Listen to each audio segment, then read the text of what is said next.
Hello, hello. I see the microphone is working. I've got this all set up. Now see if it all works.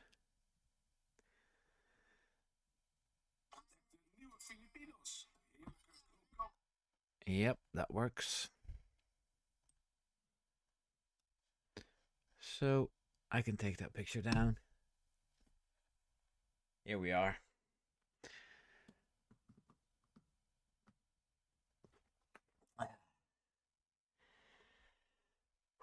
Busy week.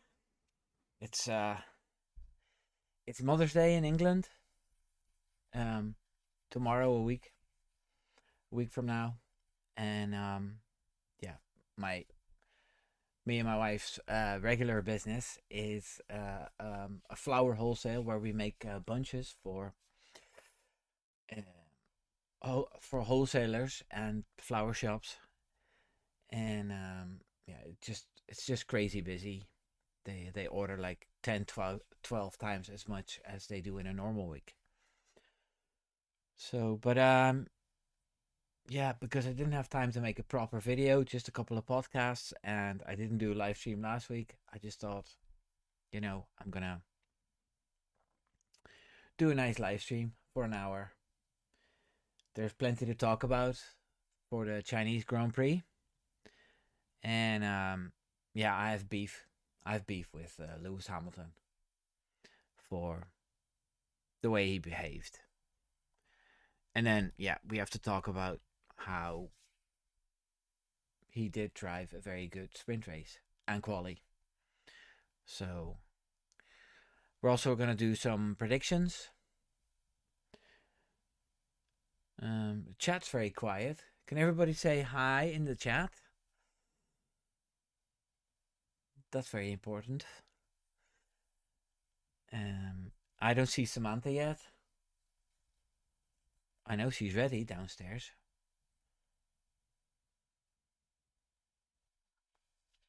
Oh, there she is. Hi, Samantha.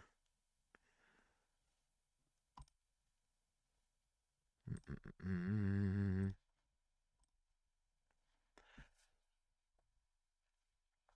So I wonder how many people we have in now. 9. Yes. Yes, it is, Richard. It is about what he said. I have beef about what Lewis did there, and it's kind of a tactic which I don't like either. You know. Hello, Christina. Hello, Gentiles. Hello, Samantha. And all the way down. Hello, Seb. How are you? Yeah. I'll just wait 2 more minutes. I'm pretty sure Hank will be coming in because he's been commenting already. And yeah, who else? I wonder how Vegas is and Slowpad. And there's Jasper. Hello, Jasper. Lewis Hamilton is a snitch.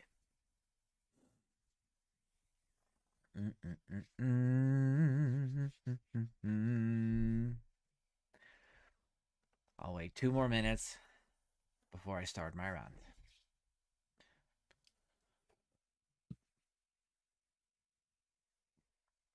Uh, I think we're gonna get a good race tomorrow. There's a lot of unknowns. Like how good will Russell be? How good will Piastri be? How strong will Max be? Even though he's not that positive himself. So it's all a lot of questions, and yeah, I'll be ready from 7 o'clock tomorrow morning to watch the pre-show, and then 8 o'clock we'll have the race.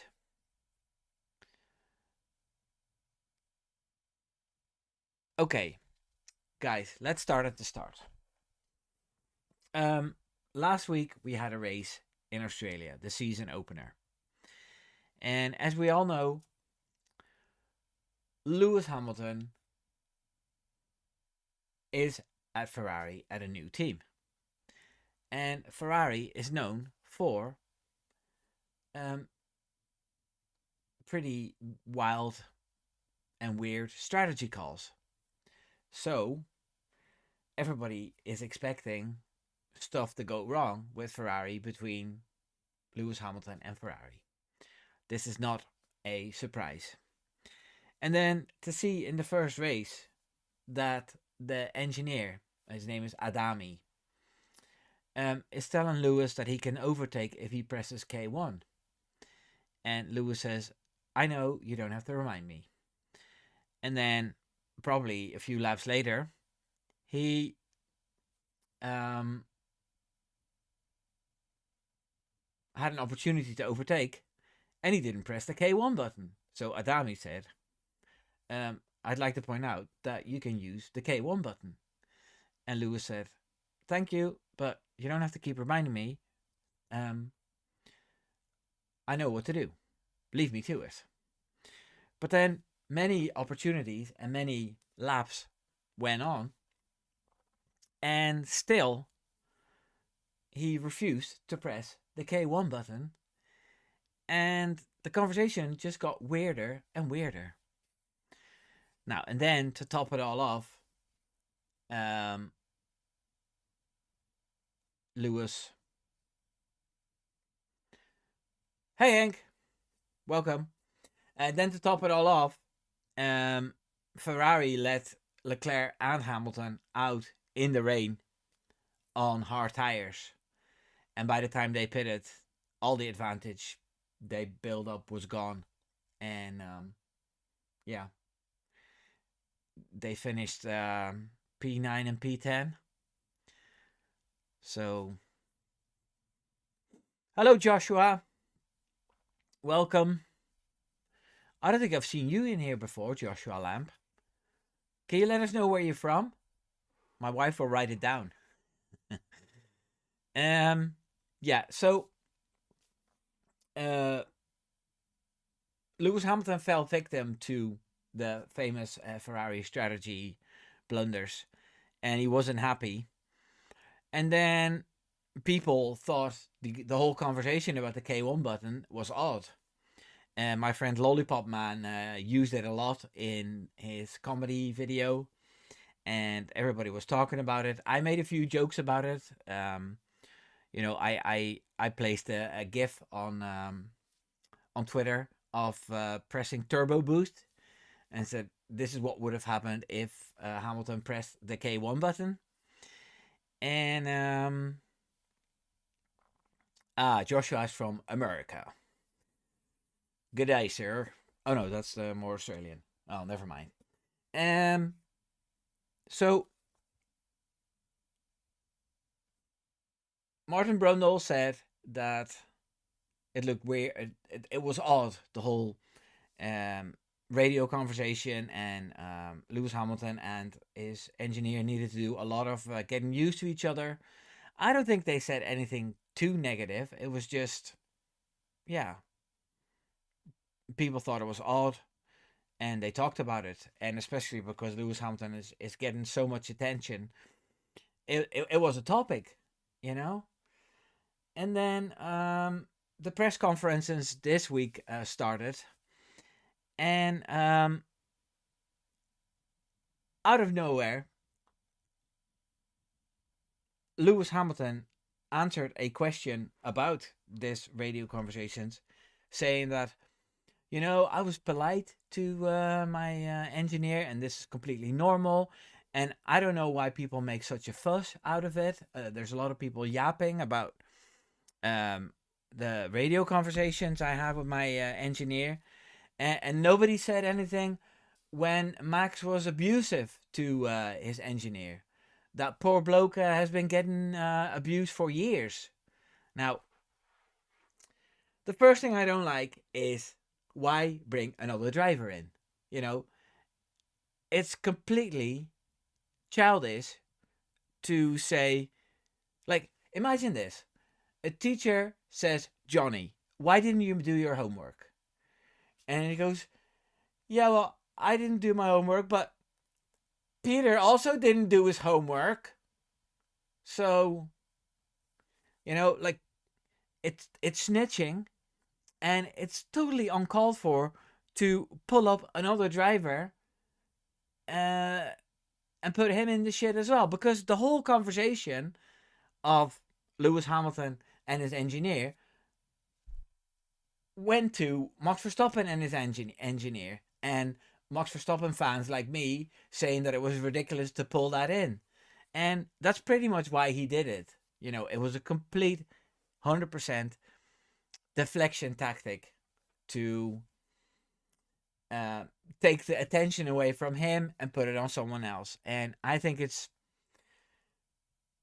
just a shitty thing to do. You know, it's just, yeah. And another thing is that when Max was nasty to GP at the Hungarian Grand Prix, a lot of stuff had been building up over the months. Max had been complaining about how there were balance issues and he wasn't listened to.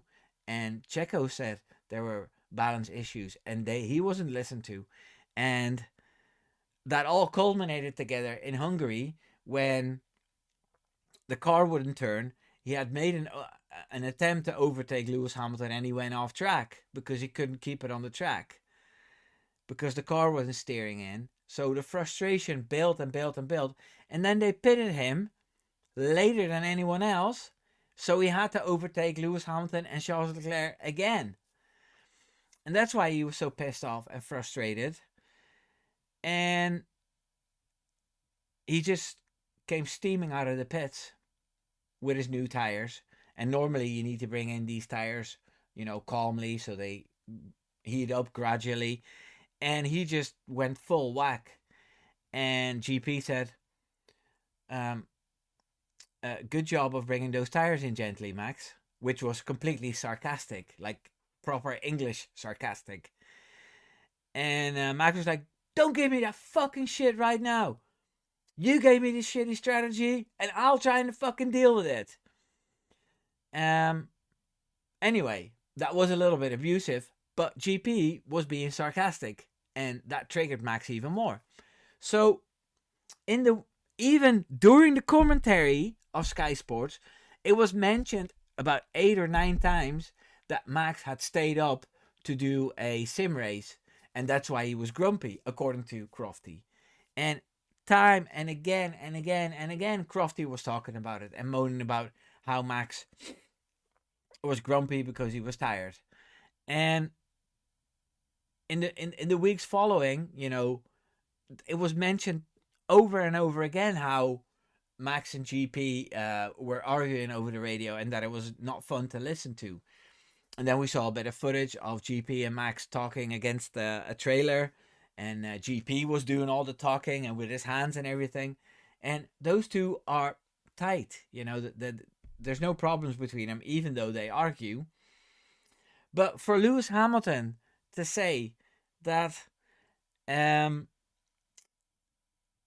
Max got away with it, it was complete bullshit because Max got loads of shit for it, for what happened in Hungary. And Lewis Hamilton didn't even get criticized too much. They just said it was awkward what happened during the Australian Grand Prix. So anyway, I was really pissed off, and I thought I'm gonna make a video about it, but then I knew that I wouldn't be able to make a video until after this weekend because of the busy time. So I thought, you know what? I'll make a live stream about it, and I'll just pour my heart out here. I saw a comment from Max saying, yeah, this is not important. I just want to focus on the car. And yeah, no, I don't want to talk about it. It's fine. I don't care. So that was that. Yeah, that was completely fine that Max didn't care about it. And today they were on the podium together because Max finished third, and you couldn't notice anything. Max and Lewis were chatting away, and Yeah, Max is a bigger man in that sense that he doesn't let that bother him too much. And this is one of the reasons why I love Max. That he's basically more mature than Lewis Hamilton, who's 40. You know. So let me go to the chat because I see you guys have been busy. Okay. Joshua says the sprint proved clean air stop tire deck. Yeah, that's why I think Piastri's going to win tomorrow. He's just going to drive off, and if McLaren don't do anything funny with pit strategy, then he's going to be fine. Hank says Turbo Boost is very 80s. Yeah, it's from Knight Rider. And now it's Mario Boost. And Mario Boost is from Mario Kart.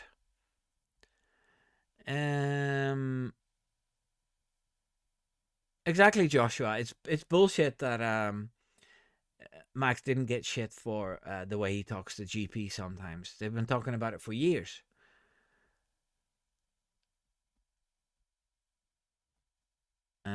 Samantha's talking to Joshua. Yes, Richard. He did say abuse. Max has been abusive to his engineer for years. That's literally what he said.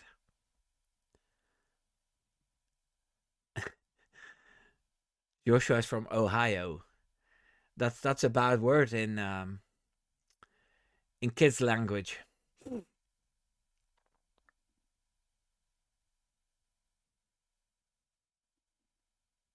Really, Christina? Because I only read articles. I didn't see the interview myself. But the word abuse was used.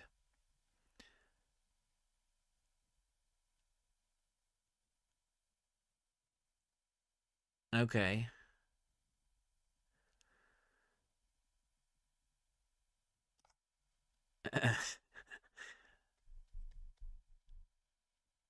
Exactly, Hank. Max doesn't worry about things he can't influence. That's a beautiful um, way to end the discussion about Lewis Hamilton and the snitching that he did and the childish behavior.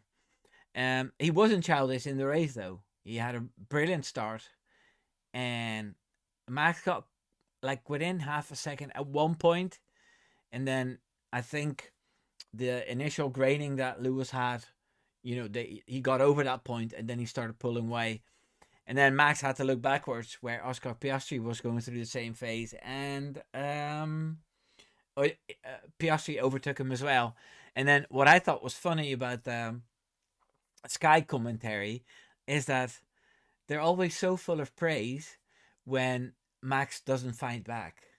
If Max doesn't defend because there's no point, and he lets people pass him, then Martin Brundle's always like, "Oh well, I have to give my respect to Max Verstappen, like making it easy for Piastri. He knew he didn't have the tires to fight this. Respect, and that's how they want Max to race. They want Max to race, and when somebody's a little bit quicker, just overtake him. And Max can overtake only when he's way quicker and has DRS. No dive bombs. Anything that's related to racing and could be potentially dangerous, Max shouldn't do that because they'll lose their shit. So yeah, Max finished third, and he finished. Well, he gained about 4 or 5 points on Lando Norris. In the standings, there, I think Norris is 26 points, and Verstappen is 26 points. I think there's a gap of 2 points between them. So yeah. Hello, Andrew. Welcome.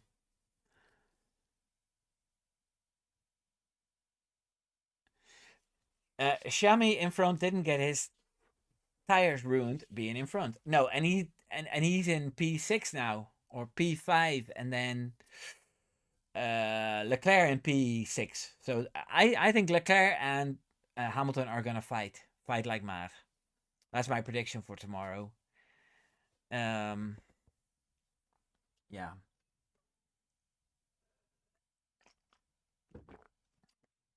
There's a, and if you look at the grid in the top 10, there's all these pressure points building, which is something I really like because Piastri, he wants to have a go at the championship because he knows he's in the fastest car.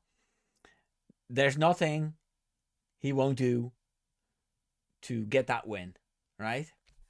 But then one place behind him is Osama bin Russell. And he wants to win as well. If Russell scores a whole load of points, he could take the lead in the championship because he already had a P3. And then let me see, it's Piastri, Russell. Then Norris, he already had a win. He's not gonna go down easy. And then in P4, there's Max. Now, and I think Max and Norris, they're going to be, well, the main title fighters this season. So, is he going to have one of those starts again? Because I think he lost 1 or 2 positions in the sprint again.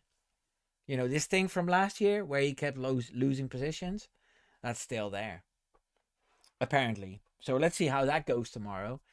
And then Max, yeah, he said that at the minute they're the fourth fastest car. He was really happy with his form at the minute. He loves how he puts the laps together. He says there's no major issues with the car, but they're just too slow. They're just too slow. And he thinks they're the fourth best team. And that's why he was nice to Liam Lawson as well. But we'll talk about Liam Lawson a little bit more. Then, who's behind? Behind Max, there's the Ferrari duo. And I don't know if you saw last week how Leclerc overtook Hamilton and chipped his wing a little bit.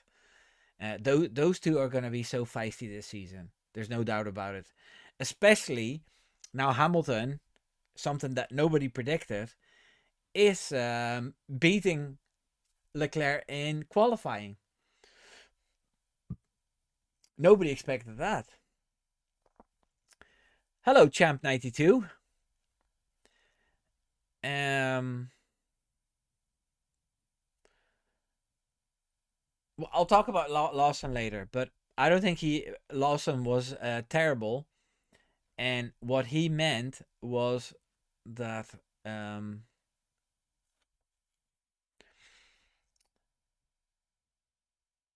that the Red Bull, the RB21, is so difficult to drive that even Lawson in the Racing Bulls team would score more points and qualify higher because that car is easier to drive. So where was I? Yeah, I don't know who's behind the Ferrari duo on the grid, but if I have to do a prediction about tomorrow, it's going to be difficult. I think Piastri's going to win.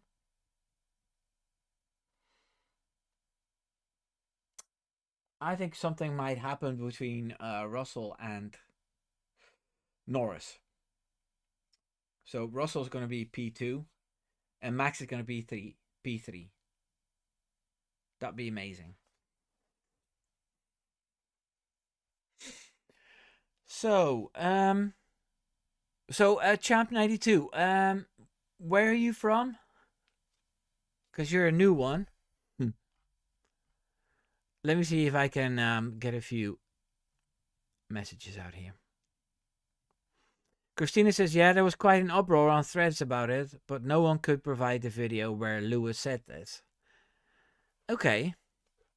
But I think we all knew he was pointing at Max, without even mentioning his name, which is also typical for for Lewis Hamilton to suggest stuff.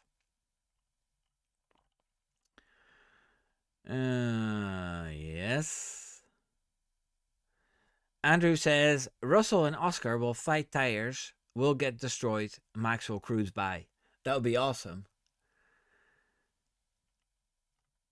Joshua says, I'm just over here crying because Saints is sucking.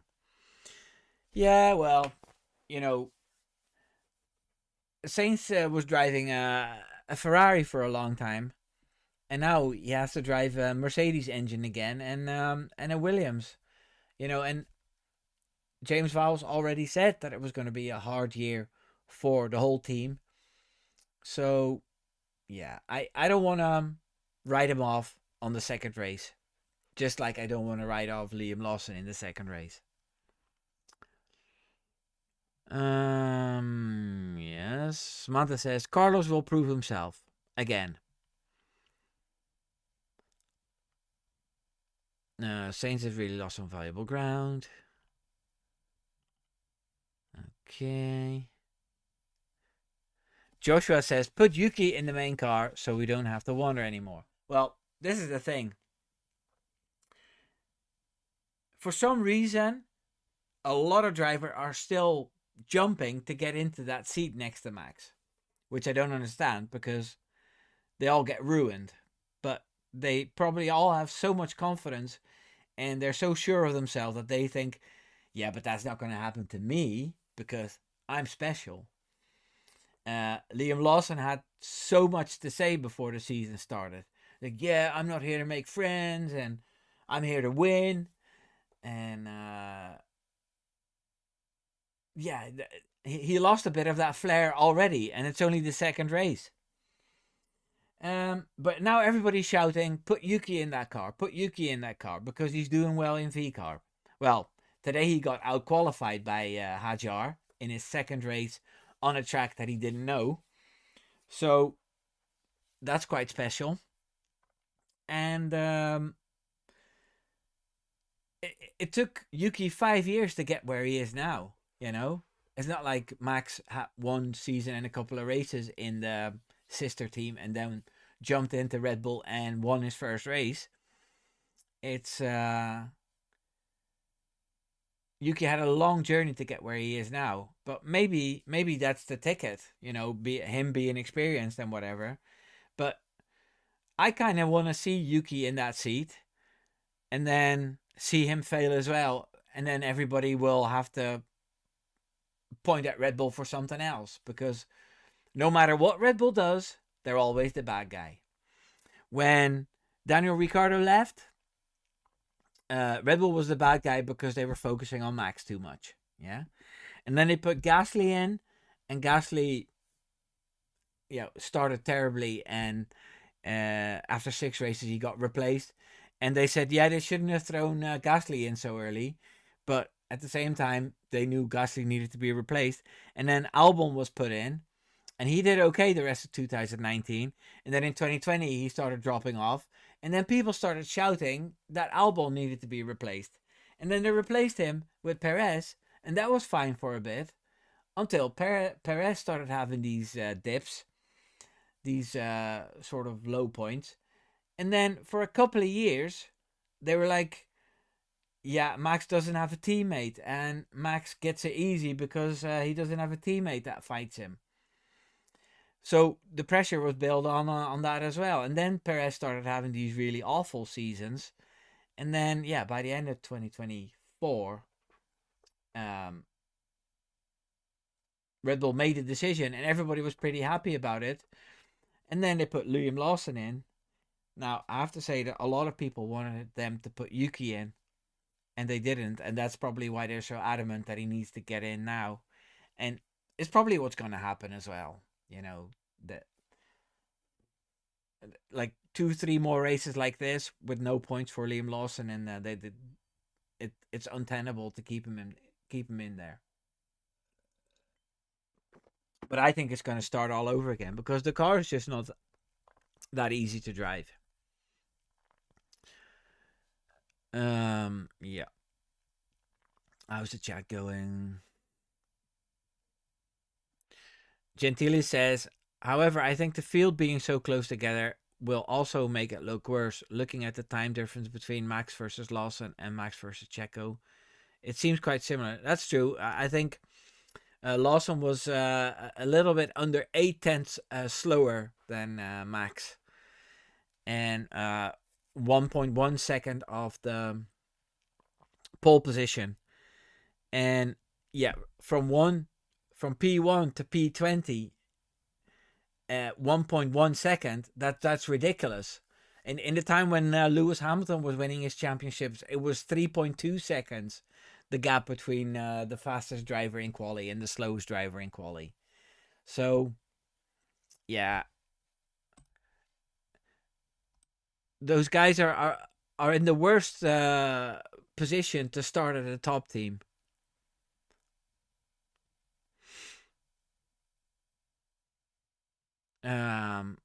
Christina also thinks that Piastri will win, and the rest will depend on tire management. And Hank says, kudos to Hamilton for beating Leclerc at the moment.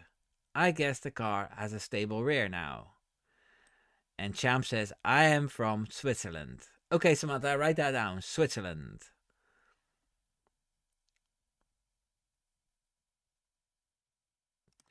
Williams was decent again, but Sainz still has to learn at Williams. Albon is a good leader over there. Yeah. If you put Yuki in that RB in Red Bull Racing, the result most likely would be the same, either a bit better than Liam or even worse. Yeah, I don't think you can go worse than P20 in quali, but yeah, you can still go second slower. And Koen says, hello Koen. Who will be out first? Lawson out of Red Bull or Doohan out of Alpine? Good one. You know what? I'm going to make a poll. I'm going to make a poll about that. Yes?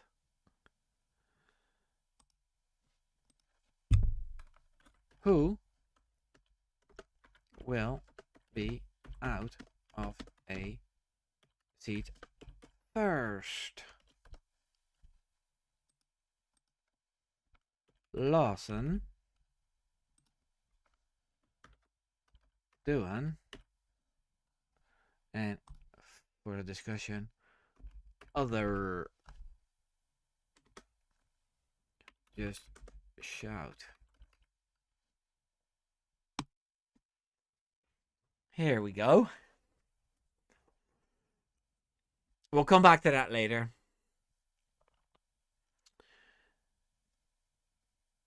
Hey, bravo Johnny. Welcome, my friend.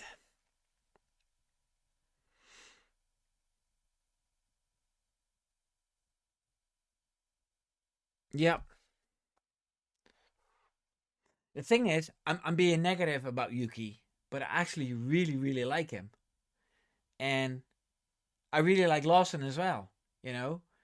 And I was honestly hoping that when Lawson came in with, being all feisty and strong and, fighting Perez in Mexico last season and fighting with Alonso and just not caring about anything, I thought this guy's going to make it. And then, yeah, the window for that RB21 to perform the way Max performs, or the way Max can make it perform, is so small that Liam Lawson doesn't know how to get it in there. He doesn't know how to get it in that position, and that's why he complained about tires being overheated when he started the lap and tires being too cold and all kinds of nonsense. I thought he was pretty feisty in the sprint race. I think he made up 6 positions from P20 to P14, so that wasn't too bad. But and that overtake on Doohan, that was balls to the wall as well. A little bit of rubbing his racing. And I'm glad he didn't get a penalty for that because it looked cool.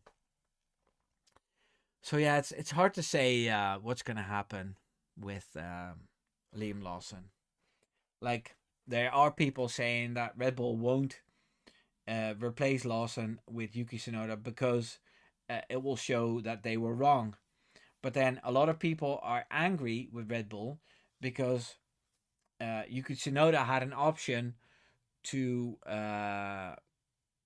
Red Bull had an option to take another year on Tsunoda's contract, and they did, and then they kept him in the sister team, and a lot of people were angry because Haas wanted Yuki before they had Ocon, and there were more teams interested in Yuki Tsunoda.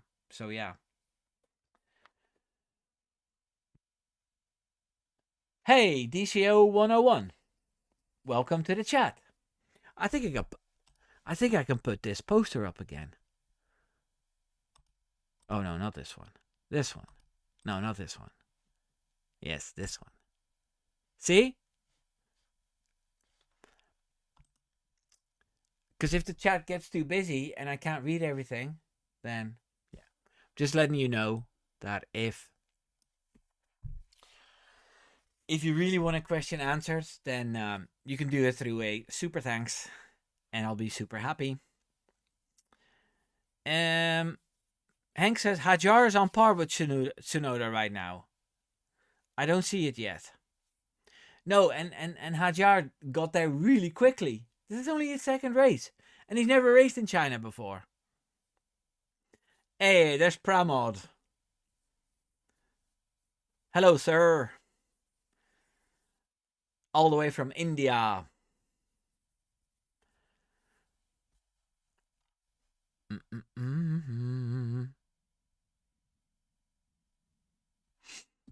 Champ92 says something that Max said here. Max was asked, okay, Max, how will you win this race tomorrow? And he said, oh, I can only win the race tomorrow if everybody in front of me retires. And he's like, come on, be serious. We know you don't need that. I am serious, because at the minute we're the fourth fastest car. So, yeah. I'm just hoping that Red Bull did something with the car to make it easier on the tires, and that's why he didn't qualify on the front row, and maybe it'll save his race. And then maybe with some Hannah Smith's strategy, they can pull out a good result. But I don't think they'll beat the McLarens unless Russell and Norris fight and touch each other, which is what I'm hoping for.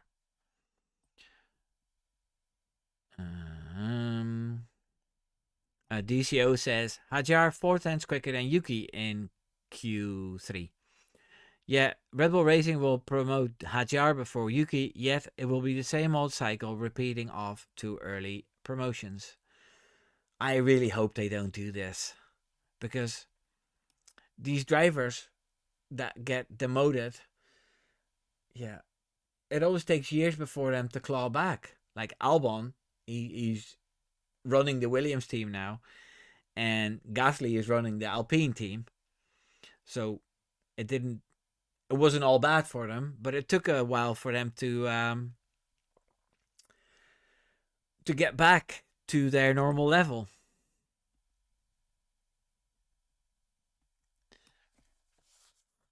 Hey, Gentiles, is that how many viewers I have? 26? That's a new record. I love it.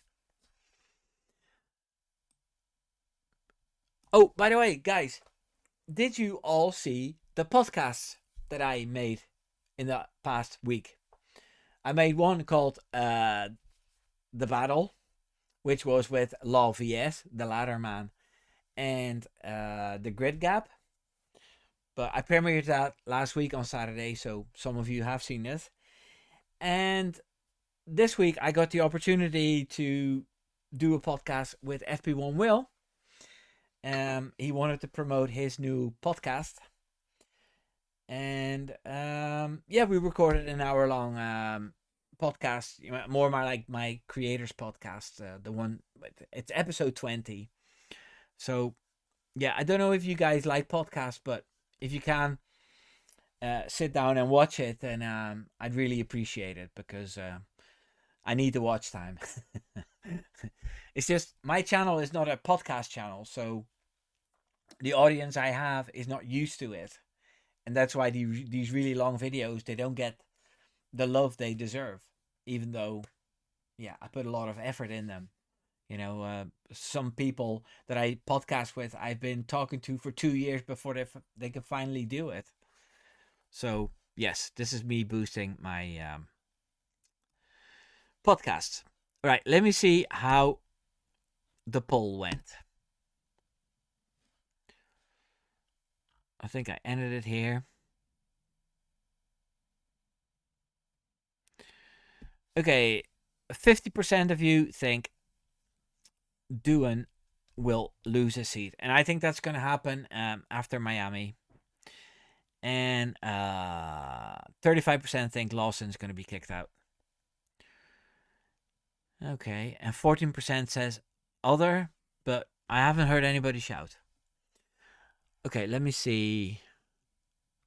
Let me see what's happening. Hey, there's a new guy called Ricky Antonelli. Oh no, Ricky. Hi, Ricky. Antonelli is getting overlooked. Is fourth in the championship in Lewis's old tractor. First time in F1. Meanwhile, the media are all over Hamilton. I think that's what you wanted to say. And Champ92 says, I will make sure to check out your podcast, sir. You do good stuff. Thank you, sir. Merci beaucoup.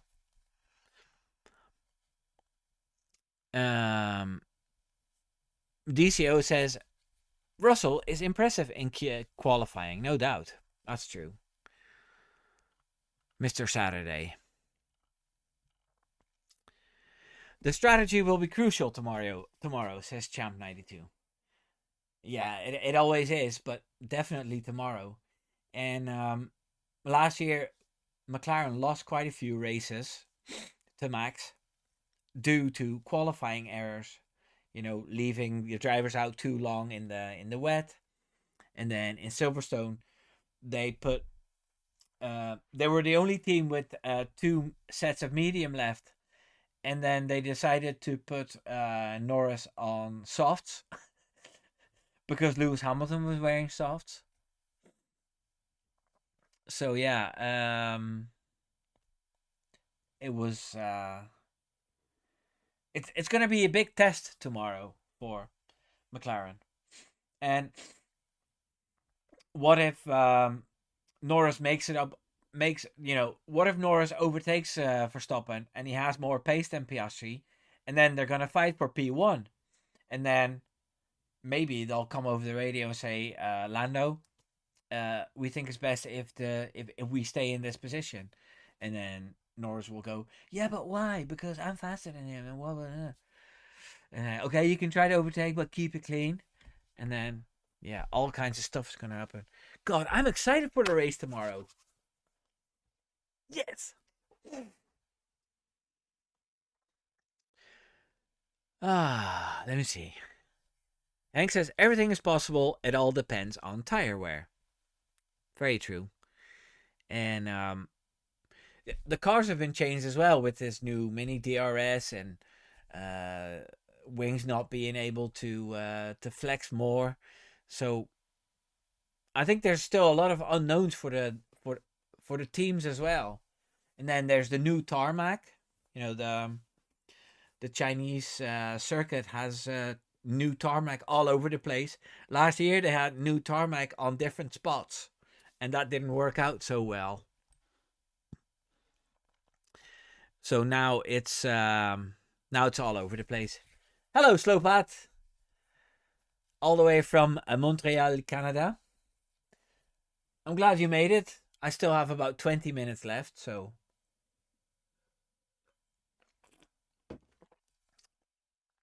we're talking about tomorrow.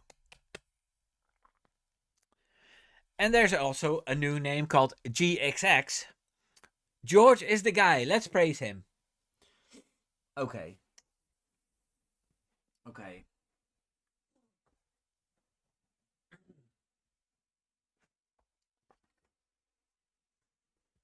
Guys, let's take a moment to praise George Russell. Osama bin Russell, please fight the McLarens. and fight them hard. So Max can go through.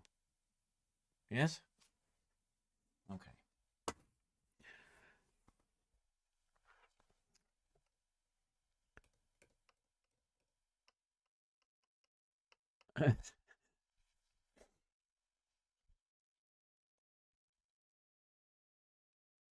Ooh, Hank says McLaren took a little hit with the non-flexing rear wing.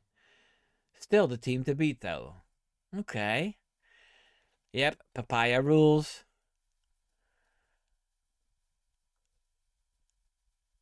Yeah, Christina, what you're saying makes the most sense. Oscar will have a good start, and he'll build on that. He'll build that lead, and his tires won't dig as hard because he won't have any overheating. And if McLaren doesn't mess up the strategy, like pitting Norris first for some stupid reason, then I don't see anybody getting in front of him. But that's fine, because we want, like, let's say if Norris wins 4 races in a row, then the championship is pretty much over because Max won't be P2 in all these races. Yeah? But if a different driver keeps winning and Max keeps getting these podiums, then he'll stay close. And then there will be a point where Verstappen will have a fast car again. Well, I hope. And then Max will start dominating. And he'll be champion for the 5th time. So.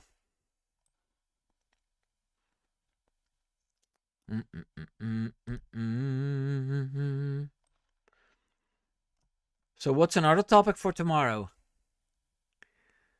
Tomorrow's race. Oh, guys, you should see the picture that I posted. The picture I posted on Twitter, because Sky Sports was creaming over Lewis Hamilton winning. Let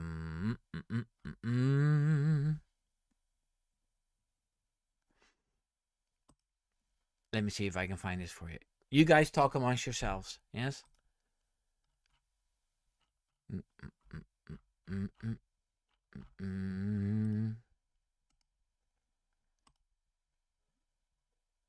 Okay.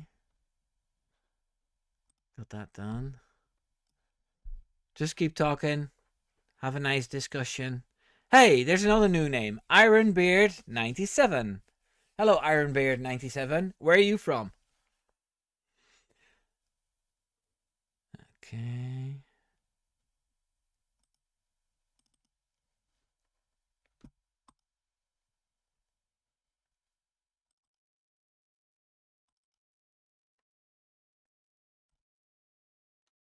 Okay, guys. This was Sky Sports today. During the sprint race.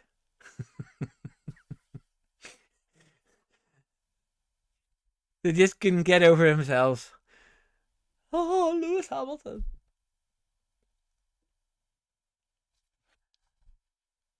Well, it was nice for them,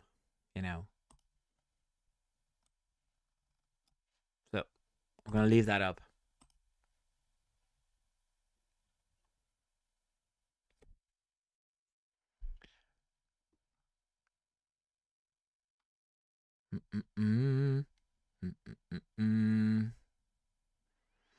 Thank you, Ricky, for pointing out people to smash the like button. And for people that haven't subscribed, please subscribe to my channel. It'll be a couple of days before I make a new video, though, because I need to get that work finished first. Oh, yeah, that's a good point, Richard. We're going to be a little bit serious now. Yeah, just a moment to think about Eddie Jordan, the legendary team boss of the Jordan F1 team. They also call it the Silverstone team because it slowly, gradually moved into what is Aston Martin now. I think I made a short video about it once. How how it went from Tyrell to um, yeah, I don't remember all the names of the teams that it evolved into. But anyway, Eddie Jordan was a legendary man, and it was so sad because I thought the last thing I read about Eddie Jordan and him having cancer was that he was that he got operated on, and he had, I don't know, all kinds of medication and stuff, and I thought he was doing well. He was still making podcasts with David Coulthard's Formula for Success podcast, and it came as a complete surprise that he was so sick that he died. But yeah, it just shows how what a killer um,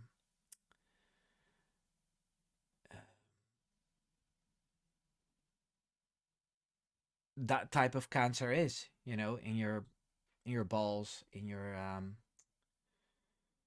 what do you call it?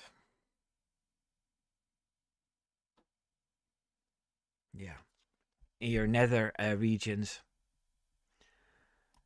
So yeah, it was a big shock, and we'll probably get we're getting a minute of silence tomorrow. So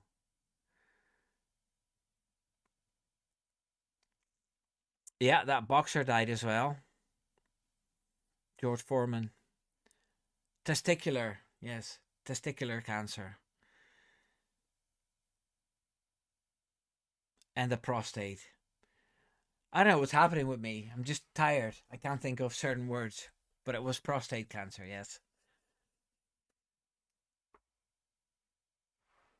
Hey, Mihai. Glad you're here, Mihai. Um, yeah, he was still podcasting 3 weeks ago. So yeah. Okay, the last three ones were not with Eddie. Okay, I missed him. Hello, El Renzo. Are you here for the last 8 minutes of my live stream? Um, right, guys. Just throw up another topic, and we'll talk about it a little bit, and then I'll say goodbye. Um, the Jordan F1 team was the team where Michael Schumacher made his debut, and then Flavio Briatore stole him away from Jordan. Jordan was also the team um, where the legendary Heinz Harald Frenzen drove.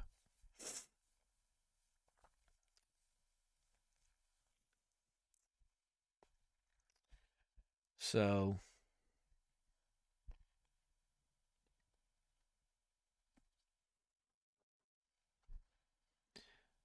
let me see if there's anything here that I can.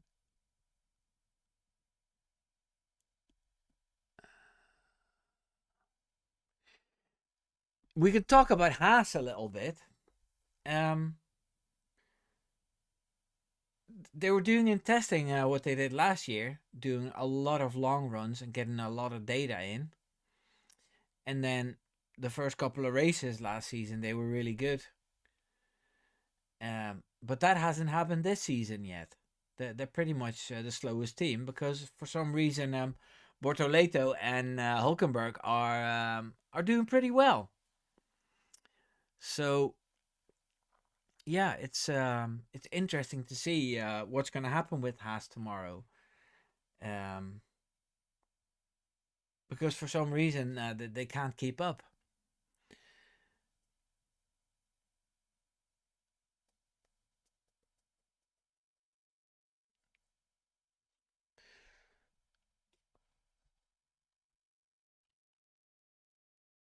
So don't know what you guys are expecting from Haas.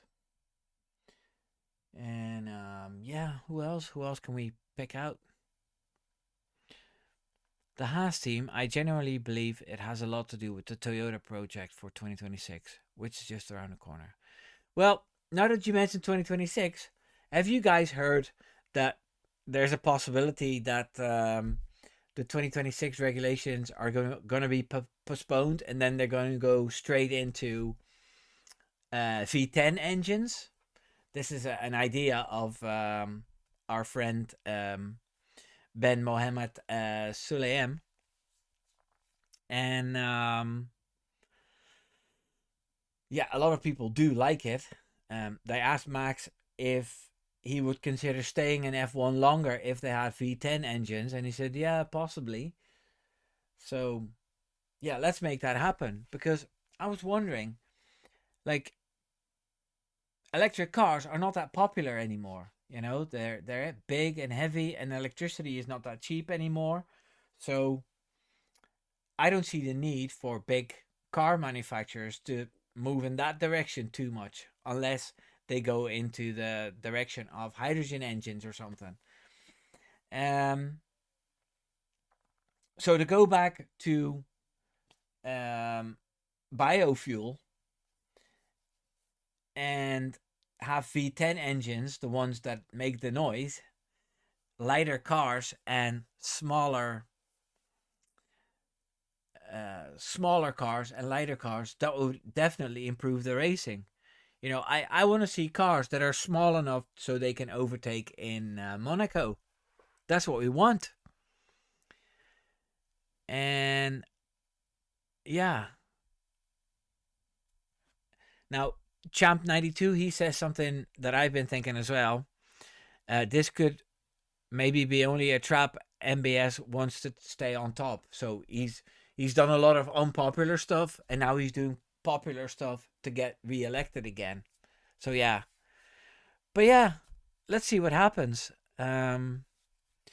Ricky says rather him than Susie Wolf. Yeah, we'll get Mercedes dominance, and it'll have nothing to do with each other. Um, I'm thinking about creating a podcast called "Bring Back V10s." Do you think it's a good idea?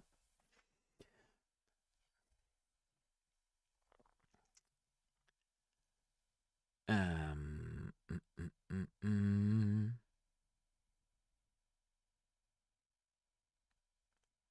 Hank, MBS is talking about the 2030 regs, but it's true that he wants the regulations we have now to be postponed for 2 years and then go straight into the V10s and skip the whole engine. But there's a few teams that have invested so much in the new engines already that they won't like it. And then there's teams who are supposedly dragging behind and they'd rather do it, you know? So yeah, it's definitely something to watch, and it just shows the political side of Formula One. Bye, Pramod. See you next week, and have a great race tomorrow. I think I think we've done enough for tonight. I'm gonna go to bed early and wake up at 7 to watch the race at 8. Everybody, enjoy the race tomorrow. Make sure to check out my podcasts. Make sure to subscribe if you're not subscribed to my channel yet. Tell your friends about my channel. That always helps as well. A little mouth to mouth advertising. And hopefully, by the time it's Wednesday, Thursday, I'll have a new video out. Don't know the topic yet. Maybe something will happen tomorrow. I have a few ideas. And then hopefully for the next month or so, I can push out 8 normal videos. And then before I start organizing more podcasts again. Everybody, thank you so much for watching. Take care now. Doei doei.